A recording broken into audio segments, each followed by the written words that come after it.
Quantum physics didn't discover that our consciousness affects reality. It simply stumbled upon the experimental proof for a law written thousands of years ago. In this video, we will reveal the source code of the universe, the original quantum theory that modern science is only now beginning to grasp. This is not a history lesson. It is an instruction manual for the nature of reality and for the most powerful tool you will ever possess, your own mind. Have you ever felt like a passenger in your own life? What if you discovered you've been sitting in the pilot's seat all along? Consider, for a moment, that our modern view of the world operates like a sophisticated computer program, an operating system for reality. This system is incredibly powerful. It runs the applications of technology, engineering, and medicine. It allows us to build skyscrapers, to communicate across oceans instantly, to map the human genome. It performs miracles of logic and calculation. We have learned to manipulate the variables of this physical world with astonishing precision. But there is a bug in the code, a persistent, undeniable glitch that the system administrators, our scientists and philosophers, have tried to patch for over a century, a ghost in the machine that refuses to be exorcised. This bug goes by many names. In physics, it's called the measurement problem. In philosophy, the hard problem of consciousness. It's the simple yet profound fact that the operating system of reality seems to fundamentally change its behavior, depending on who is looking at it. The moment a conscious user, you, or a scientist in a lab, observes the system at its most fundamental level, the code itself behaves differently. And here is the secret. This isn't a bug at all. It is the system's most essential, most misunderstood feature. It is a clue, left in plain sight, that the reality we have been taught to believe in is incomplete. The creators of our modern cosmic models, the architects of this operating system, have themselves admitted to this. The brilliant physicist André Linde, one of the authors of the cosmic inflation model that describes the birth of our universe, put it this way: "The universe and the observer exist as a pair. I cannot say that the universe springs into existence in the absence of an observer." Think about what this means. One of the primary developers of our current story of creation is telling us that the user, the observer, is inseparable from the system itself. So why do we experience it as separate? Why do we feel like a ghost inside a machine? This feeling is a legacy, a hand-me-down from an intellectual revolution centuries ago. The Age of Enlightenment gave us the invaluable gift of the scientific method, but it came at a cost. In order to analyze the machine of the world, we had to pretend we weren't part of it. It was a useful software update that allowed for immense progress, but in the process it hid our access to the source code. It disenchanted the world, convincing us that mind and matter were two entirely different things. And so, for generations, we have lived inside this story, a story of a cold, indifferent mechanical universe, and our own consciousness as a strange, accidental anomaly within it. Our science keeps searching for a patch to fix the glitch, to explain away the ghost in the machine, to finally create a perfect, unified theory within the current system. But what if the solution isn't a patch? What if we've been trying to fix a feature, not a bug? What if the key to a truly unified theory isn't a future discovery, but the rediscovery of the original administrator's manual, a manual that describes the fundamental architecture of the system we've all been using? This lost knowledge system has a name. It is the Hermetic tradition, and its philosophical framework can be thought of as the original administrator's manual for reality. This isn't a religion that demands faith. It is a philosophy of design, a description of the architecture that runs beneath the surface of our perceived world. This wisdom is attributed to a legendary teacher known as Hermes Trismegistus, or Hermes the Thrice Great, a figure who was revered in ancient Egypt and Greece as the master of the mysteries. His teachings, passed down through millennia, were said to unlock the very mechanics of the cosmos. The core of these teachings was preserved in texts like the Corpus Hermeticum, and later summarized in a more modern, compact volume from 1908 called the Kybalion. To understand the immense value placed on this knowledge, we need only look at a specific moment in history. In the 15th century, in Florence, the powerful leader Cosimo de' Medici, the great patron of the Renaissance, acquired a long-lost Greek manuscript of the Corpus Hermeticum. At the time, his chief scholar, Marsilio Ficino, was in the middle of translating the complete works of Plato. Cosimo gave him a direct order: stop translating Plato. Translate this Hermetic text first. Think of the significance of this act. The very minds at the heart of the Renaissance, who were rediscovering the foundations of Western philosophy, believed that this Hermetic wisdom was older, more fundamental, and more important than even Plato himself. They believed it was the original source. This same wisdom was the secret heart of alchemy. Popular history has ridiculed the alchemists as greedy fools trying to turn lead into physical gold. But this was only the exoteric or outer teaching. The true esoteric work of the serious alchemist was always a metaphor for personal transformation. The lead was not a metal. It was the heavy, dull, ignorant state of the ordinary human consciousness, trapped in the illusion of a purely material world. And the gold was not a treasure. It was the luminous, incorruptible, enlightened state of a mind that had come to understand and align itself with the fundamental laws of reality. The transmutation of lead into gold was the transmutation of the self. This was the great work. This administrator's manual, this great work, is based on 7 universal principles, 7 laws that are to consciousness what the laws of physics are to matter. But the Kybalion is explicit about one thing. The latter 6 principles are merely functions, consequences that all arise from the first, most important directive in the universe's source code. A single master law that defines the very nature of everything that is, was, or ever will be. The first and most fundamental law in this manual is known as the Principle of Mentalism. It is stated simply, yet its implications are infinite. The principle asserts this: the all is mind, the universe is mental. Let's translate this into a more modern language. The universe operates like an infinite conscious simulation. But we must be very clear. This is not a cold digital simulation running on some cosmic supercomputer built of ones and zeros. It is a living, breathing simulation made of the very substance of thought itself. It is a divine imagination, a field of infinite potential, running on the boundless processing power of a single universal consciousness. This consciousness is what the Hermetic texts call the All. This idea that the cosmos is fundamentally mind-like is not a fringe concept. It is a golden thread woven through humanity's deepest spiritual and philosophical traditions. The ancient Stoics and Platonists spoke of the anima mundi, the soul of the world. They perceived the entire cosmos not as a dead machine, but as a single, unified, living being, animated by a divine intelligence. The Hermetic teachings don't just agree with this, they provide the operating mechanics for it. They explain how the world soul thinks, and how it manifests the reality we experience. And now we arrive at the frontier of modern physics, where we find scientists unknowingly echoing this ancient principle.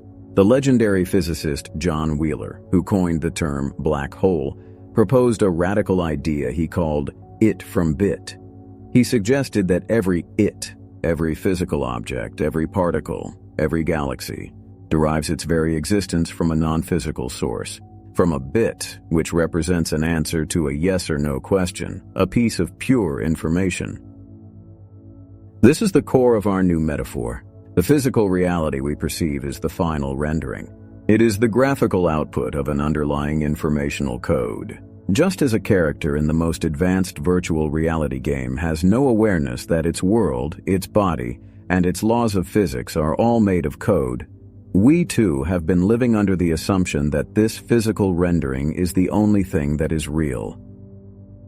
And what of our own minds in this cosmic simulation? Our individual consciousness is not separate from the great mind of the all. It is a focal point within it. Think of your mind as a terminal, a dedicated access point through which the universal consciousness experiences itself subjectively. You are not a stranger looking at the simulation from the outside. You are a living node of processing power within the simulation itself, a unique expression and an active interface for its ongoing creation. If this is true, if the universe is indeed a mental construct, then there ought to be a way to prove it. We should, in theory, be able to peek behind the curtain. We should be able to find a place where the graphical rendering of matter glitches, revealing the underlying code of pure potentiality. As it happens, in 1927, an experiment did exactly that. It broke the simulation wide open, and the world of physics has been struggling to understand the implications ever since. In computer programming, there is a special function known as a debug mode. It allows the developer to pause the program and see the raw code running behind the beautiful graphics on the screen. It is a glimpse into the architecture of the system.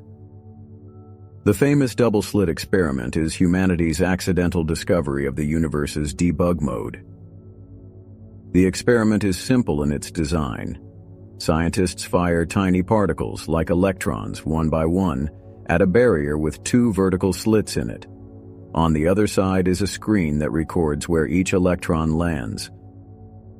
When a detector is placed at the slits to observe which one the electron passes through, the result is exactly what you'd expect.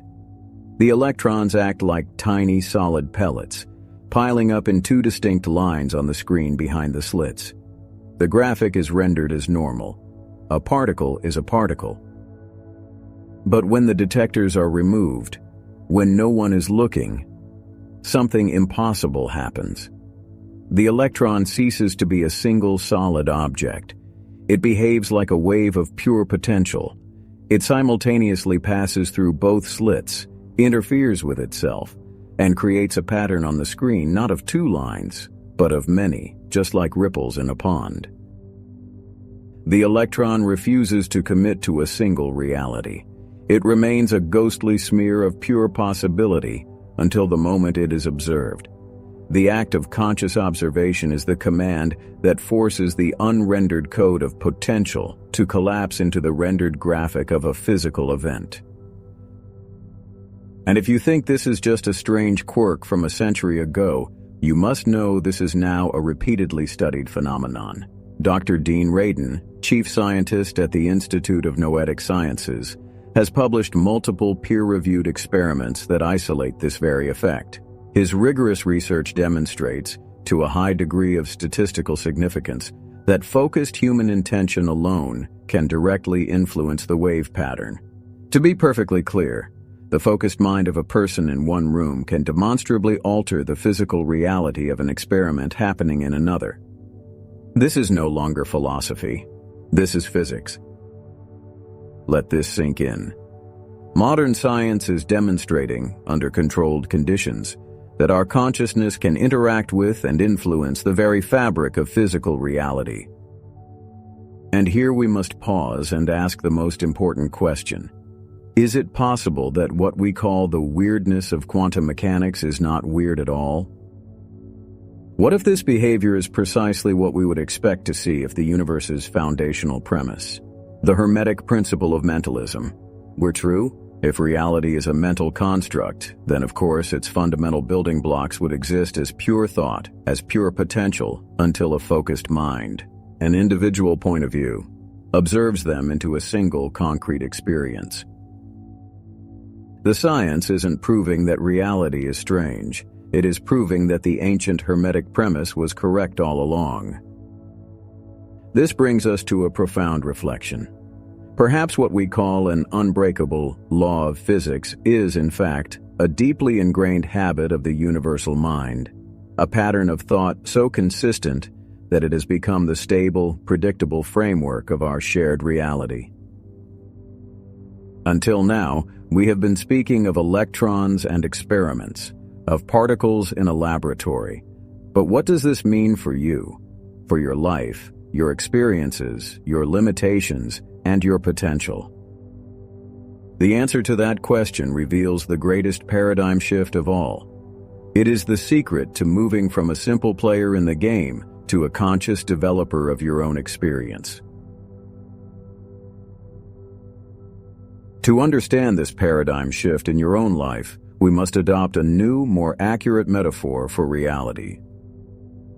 Imagine you are playing the most advanced virtual reality game ever created.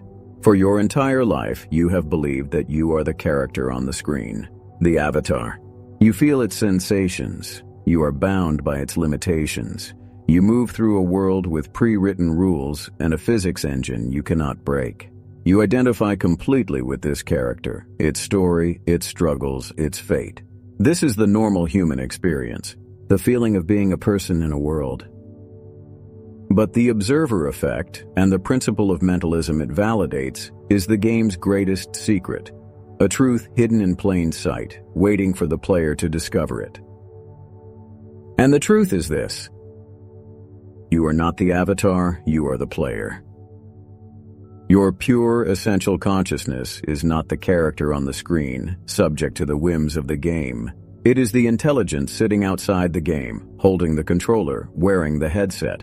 What you have always thought of as you, your body, your brain, your personality, is the incredibly sophisticated interface that allows your consciousness, the player, to look into and interact with the game world.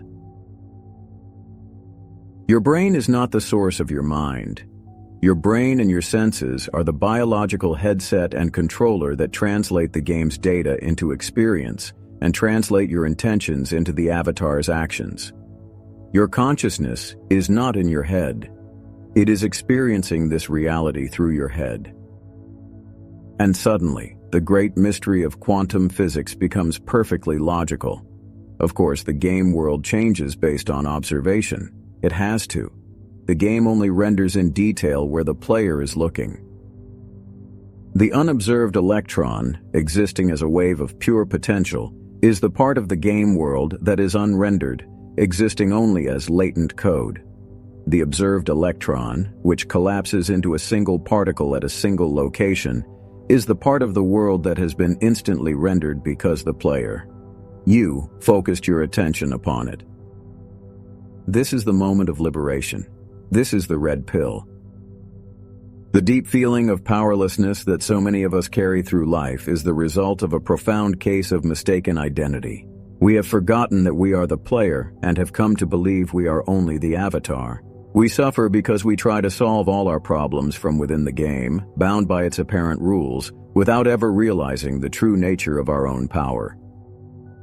Bending reality, then, is not about breaking the physics of the game. It is not about learning to fly or walk through walls. That is the thinking of the avatar. True mastery comes from understanding and using the most fundamental mechanic of the game itself, the focused, creative attention of the player. It is about learning to navigate the world with the profound knowledge that the reality you experience is a co-creation between the game's programming and the one thing you have always had complete control over: where you choose to place your focus. This profound shift in identity from avatar to player begs the question, what now? If you are holding the controller, how do you use it? The answer begins not with grand gestures, but with a subtle internal discipline. Before you can influence the game world, you must first learn to master the interface, and that interface is your focused attention. If reality is a field of potential that collapses according to the focus of consciousness, then learning to direct that focus is the single most important skill you can ever develop. We will call this foundational exercise the practice of mental frequency tuning. Think of the universal consciousness, the all, as a field containing every possible frequency. Every emotion, every state of being, from the deepest despair to the most sublime bliss, exists as a latent vibrational potential. Just as a radio can be tuned to receive a specific station from the airwaves, your consciousness can be tuned to receive and embody a specific mental state from the field. Here is the practice. For 5 minutes each day, your task is to write your first deliberate line of code. First, choose not a thing, but an experience. An experiential end result. Do not focus on a new job or more money. Instead, choose the feeling state you believe those things will bring you. For example, choose the feeling of profound creative flow, or the feeling of deep, unshakable inner peace. Be specific. Now sit quietly and let go of all the hows and whys. Your avatar, your logical mind, will want to build a bridge of logic to get to that feeling. Ignore it. Your task is not to solve the problem. Your task is to tune to the frequency of the solution. Use your imagination, your divine faculty, to generate the feeling state of your choice right now in your body. What does profound creative flow actually feel like? Perhaps it's a lightness in your chest, a quiet hum of energy in your mind, a feeling of time dissolving away. What does unshakable peace feel like? A warmth that starts in your core and spreads outwards. A releasing of tension in your jaw and shoulders. A slow, steady breath. Generate the physical sensation of the end result. Embody it. And now, the most important part of the practice. Your mind will wander. This is a guarantee. It is not a sign of failure. It is simply the avatar's default programming, the game's idle script, reasserting itself. Each time you notice your attention has drifted into worry or planning or distraction, you have arrived at the core of the work. This is the moment of power. Gently and without any judgment, you are to move the cursor of your mind. You are to consciously drag it away from that random, chaotic line of code and place it deliberately back on the single, chosen line you intend to execute, the feeling of your desired state. This act of returning over and over again is the entire practice. Do you see what you are doing?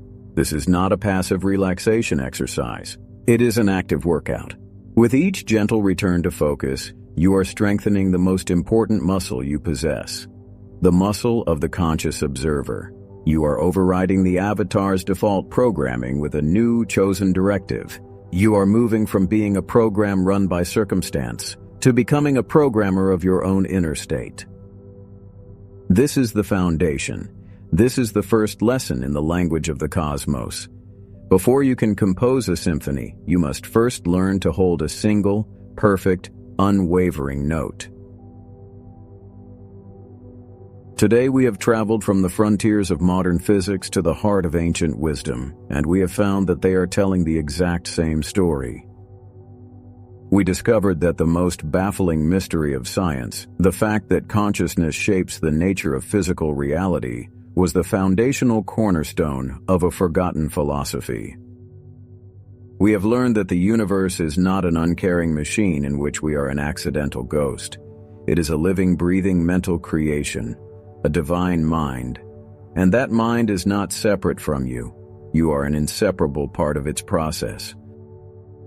For most of our lives, we have lived under the illusion that we are the avatars in a pre-written game. But the ancient wisdom, now validated by our own science, hands us a liberating and world-altering truth. We are the players. Reality is not something that simply happens to us. It is a mental universe that responds to us. As the Kybalion so powerfully states, he who grasps the truth of the mental nature of the universe is well advanced on the path to mastery.